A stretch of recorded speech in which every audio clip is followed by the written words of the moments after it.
Bristol Community College, Mathematics with Dan Avedikian, Math 060, Topics in Developmental Mathematics, Section 3.4, Problem 5.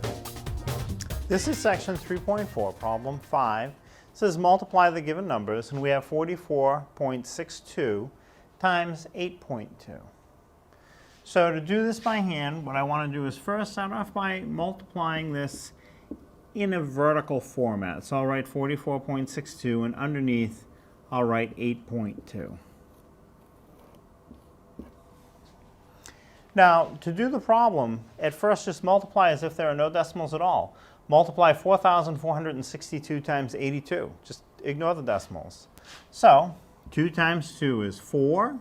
2 times 6 is 12, right? The 2 carry the 1. 2 times 4 is 8. 8 plus the 1 more that you carried is 9. And then 2 times 4 is 8.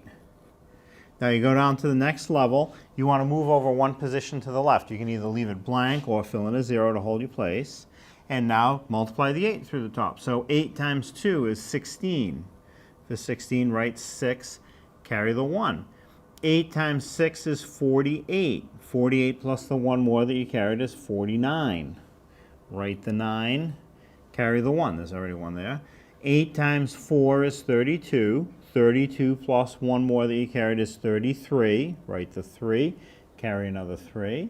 And now 8 times 4 is 32 again, but this time 32 plus 3 that you carried. 32 plus 3 is 35. And add. So 4 plus 0 is 4. 2 plus 6 is 8.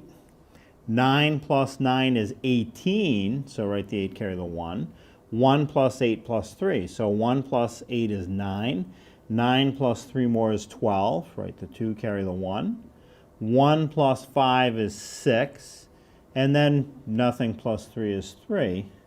So I get an answer of 362,884. That would be if I didn't have decimals.